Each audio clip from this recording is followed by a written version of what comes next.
I sit every day, and where you point us to is very clear. When I'm sitting, Yes. I see the thoughts, I see the tendencies, and this carries out into daily life. But still, the thing that hooks, brings a shape is anger. And when I look, what brings this anger, what brings the shape, it's like, yesterday I created a normal situation, I put a time on it, created this pressure that didn't exist, and then brought frustration and anger that maybe You could do that? You could do it? Yes, if anybody's short of pressure, I'll show you how to create. Okay, no, go, okay. Serena pointed this out to me, and I was like, wow, I completely created a situation that wasn't even there, and then got angry about it. Yeah. And the anger was real? I mean, it manifested in a way that Serena, who I stood there and made a vow to make our communion the highest sadhana, and bless her, she really can take some crap from me, but she's just like, she reminds me of you, because she's able to make me see it that no one else would be able to do. But it keeps coming, and I haven't stood up for a while in satsang. Maybe there's some pride stopping me for asking for help, but my life is beautiful, and that's thanks to you. I came into contact with you, and every aspect is beyond my wildest dreams, but still there's a kick every now and again. Okay, can we take a look? And you can insert your own little copyrighted version. It cannot work. For me, it's not anger, it's kind of food, or whatever like this, okay? You said, actually, you used some words that were helpful for me, because you say, I can see it coming. I see it coming. If you see something coming, you must have been there already, isn't it? It's not just logic. I mean, come on, be with that. I can feel it rising. I can feel the anger coming, like it's whoa, and it became louder and louder until it really manifested as kind of like this, no? So that is a sensation that we experience. It's in the body, and it's like, whoa. What is it getting its fuel from? Because if I go and I put, a cup of petrol in your empty car, how long is it going to go for? Okay. That's it, done. My glass of petrol is done. Where is it getting its supply from to keep building? No? Something, it's feeding on something. It has to feed on something, and the primary food is identity. History and identity is running. It's meaning that it's got a context. Now it starts to put reason and meaning, or whatever it may be, and it's gassing up. But I want you to not forget something. Without you, the weakness of it does not exist. Please, take a moment. Without something earlier than it, because that is a crisis, that is a state, that's an energetic state that you experience in the body. But it's as identity with it also. So when I ask you, okay, let it run, don't try and change that, but just be aware, just stay as the weakness. What is weakness? Weakness means that which is aware of something but is not involved in it. Any legal person here, they will tell you that if you go into something and you are merely witnessing, you cannot be caught for the crime. Your only weakness. The court loves you. You help them to determine the outcome of something. Your only weakness. But the minute you get involved in the scene, you become part of the crime scene, isn't it? Can I clarify? Okay. Are you saying, let the anger come, just don't identify it, or the anger, if you don't identify, the anger won't come? Listen, you are having this anger issue by yourself. Yeah. Okay? It's not like there was a guy in front of you jumping around with something. So even then you will be able to. But this one, you say, you're asking now, am I saying that when the anger comes, speak again now. When the anger comes, should I just observe, or if I'm not identifying, the anger wouldn't come? No, the anger may come, but it wouldn't detonate into an atomic bomb. The anger may come, the energy, like anything else, come and have come before and have gone. Has anything in your life ever come and stayed? In the way that it impacted from the first moment, everything come and go. Everything come and go. You see, but when it's come, does it create a victim? Because it's something now, something wants it to go, or something is riding on it. In your case, how is it then? What keeps the anger alive? In this case, it's running by itself. Actually, these days, when it comes, in the past I could drag it on for days of shame. I shouldn't do this, blah blah blah. Yeah. But now I'm more reacting to the person. It's to say Serena. She gets, and quite rightly so. She doesn't like it. Zero tolerance. Yeah. And then it comes back on to me. It's good she's there, because maybe if she was not, you would find an excuse to make it live. But because of your love for her, it's calling you need to deal with this. Yeah. Isn't it? And so, this thing, I'm not going to put anger above anything else. It comes in an energy inside the body, and it's got to tell me if it has no identity. Tell me if it has no identity. Of course, it's about me. To whom does it belong? To the me. Me. Okay? It's not, I'm so angry, oh, you don't know him, I'm angry. No, you're angry. Me, the sense of me is the fuel for this anger. Okay? Can we reverse beyond me? Everybody, just take a look. I ain't going to ask you to put your hand up necessarily. Can you reverse beyond even me, whereby even the me, which is the most dynamic self-portrait in a moment, this me, so volatile that me and anger almost become one, okay, in a moment or two. Is there space there to recede, even leaving that me and that anger? Can the me be included in the seeing of the anger? Please, maybe for some, they can't, whoa, what you saying? Well, I can't get that, because you've never really properly done that. We've never seen that it is possible also. That even, let the anger, don't fight the anger, because the fighting and the resistance intensify the experience. The more you, and then it has issues, and it has issues, it's got tissues, it's got everything in this. It has reason, there's justification. You see? But reversing the attention, are you not there in a place that is there a you that is different from the anger? Is there a space of yourself which is not the anger? Or has anger become you, or you have become angry? You have become the anger? In a sense, we can say that. Because this you also it's got some vitality. It's also got a program. It's got history. It's got some things which ticks it off and others that pleases it. So this that you are able to see, it is phenomenal. It will be hot 1 minute. Its temperature will change. Whatever you can perceive through the mind or the senses cannot be what you are, the true witness of it. But who will prove? Who will at least take it on to see if it can be verified by you unto yourself? Can you verify that there's a space beyond even your hot person? The person is burning, and I say, okay, let the person sense burn. That which is aware of it. Is that real? And you may have to fight, because in that moment, the passions are so hot that there may be not even the willingness to step back from it. But you have to learn this. Because if you catch this, you'll find that you can catch everything else.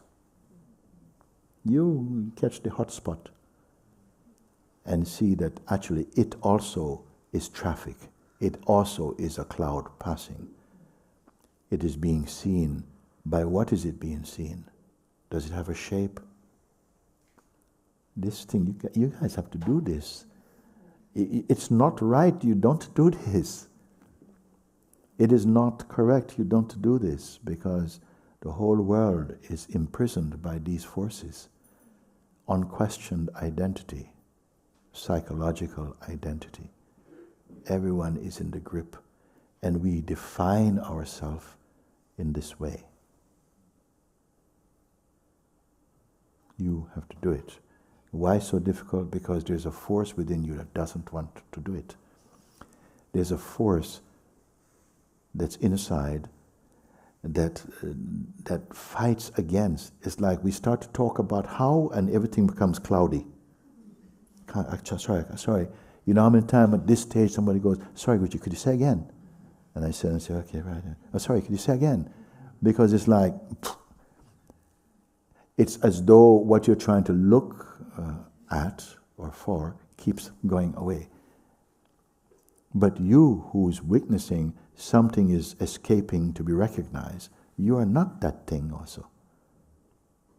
Am I going too quick? Is it progress that in the past I would get angry, then stand up for my point and be pissed off for days and hold on to my position, and now within a few minutes it can be pointed out and I'm really dismount. Good. Amazing. Because amazing. That is what's happening. But from Serena's point of view, it shouldn't even manifest into the anger. She's tough. She's tough. She's tough. She's tough. I'm sorry. Yeah. Oh. I need to have a word with her. Actually. I mean, come on. Is she completely without? No, but maybe hers isn't as elaborate.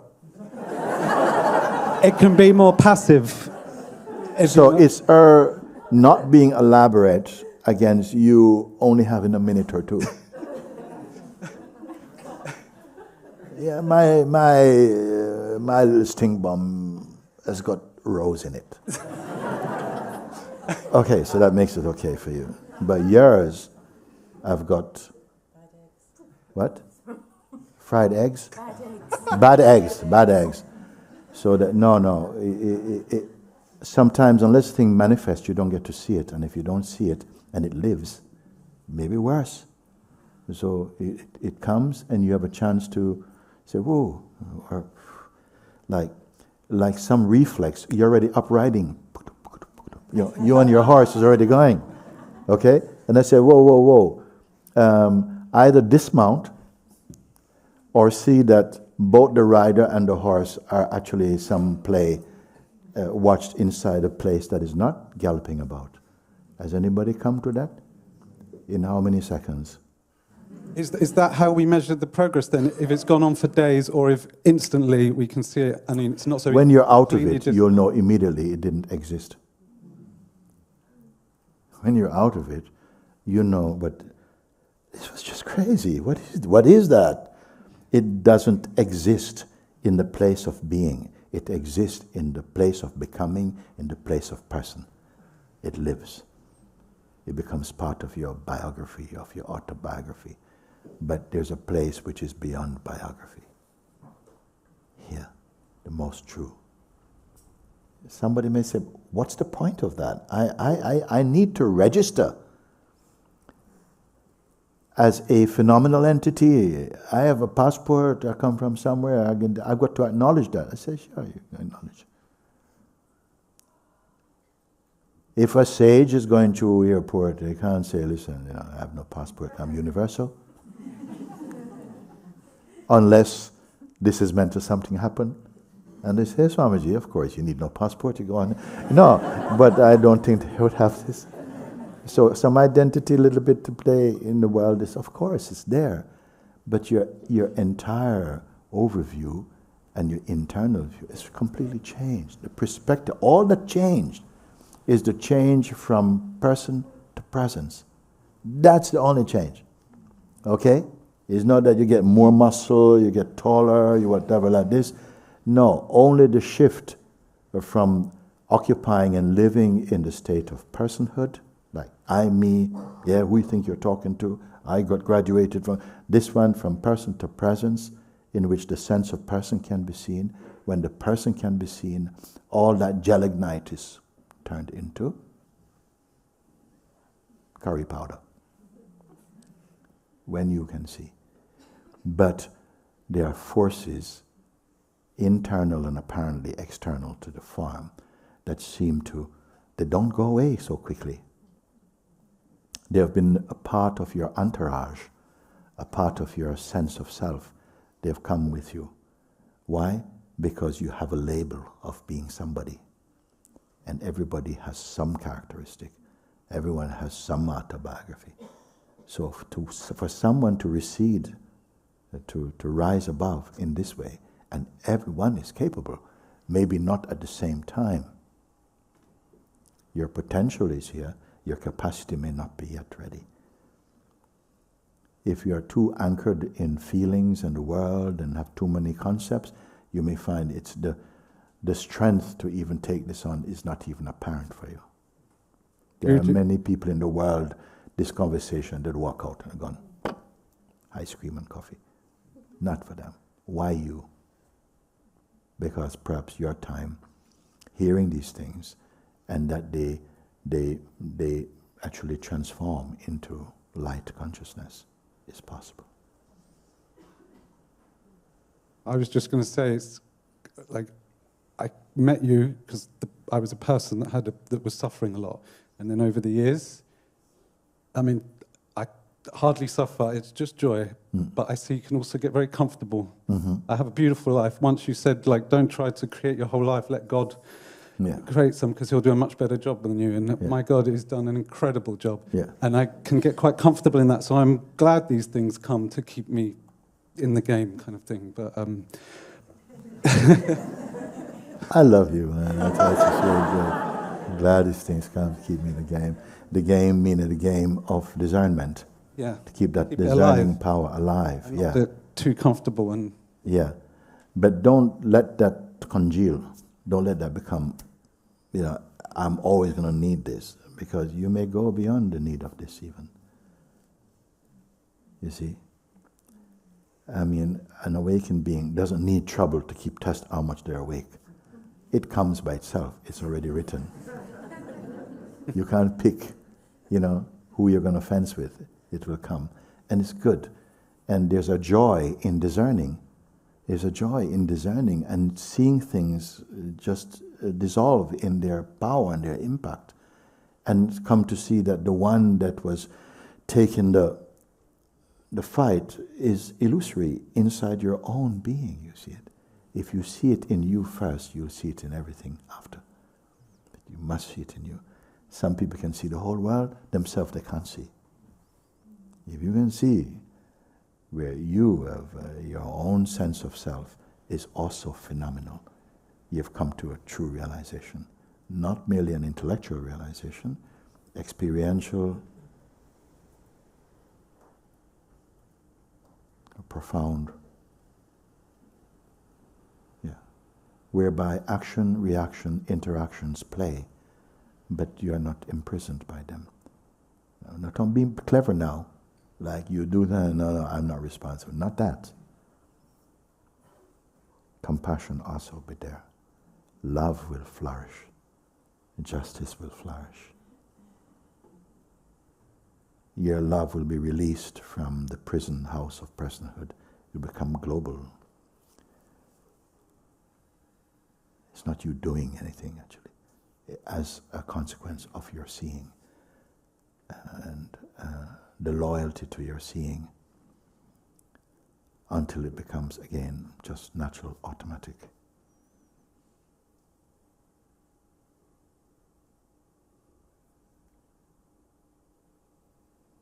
Who am I speaking to? Thank you. This is good.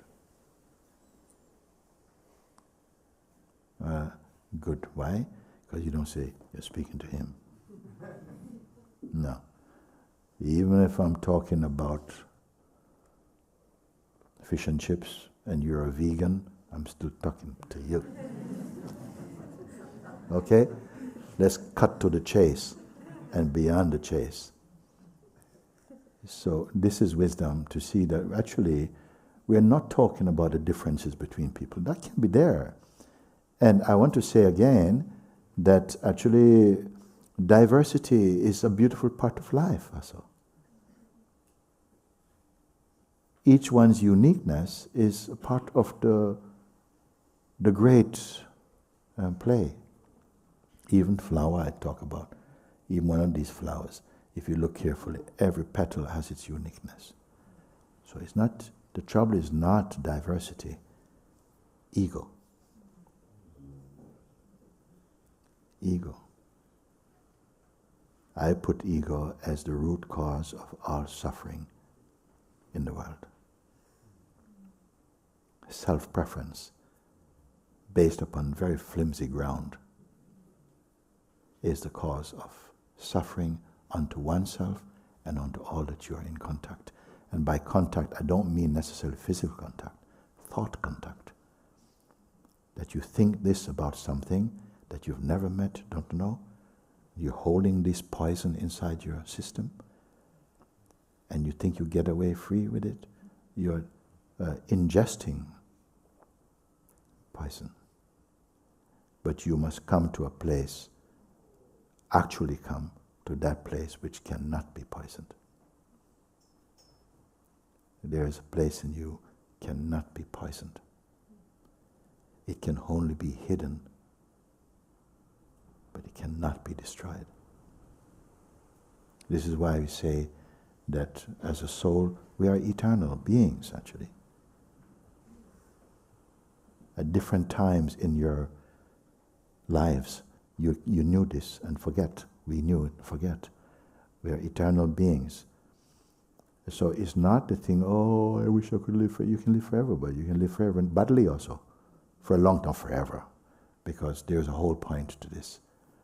The journey is to awaken to your highest truth. I take it you came for this. I didn't write anybody email, listen, I saw you down the road, I'd like to invite you to something. Is your own beingness came here. You may not be conscious, you may not say it like that, but something caused you to come. Something caused you to leave. And something bring you back. Just as it plays. Thank you, Babaji. Thank you, my love. Thank you.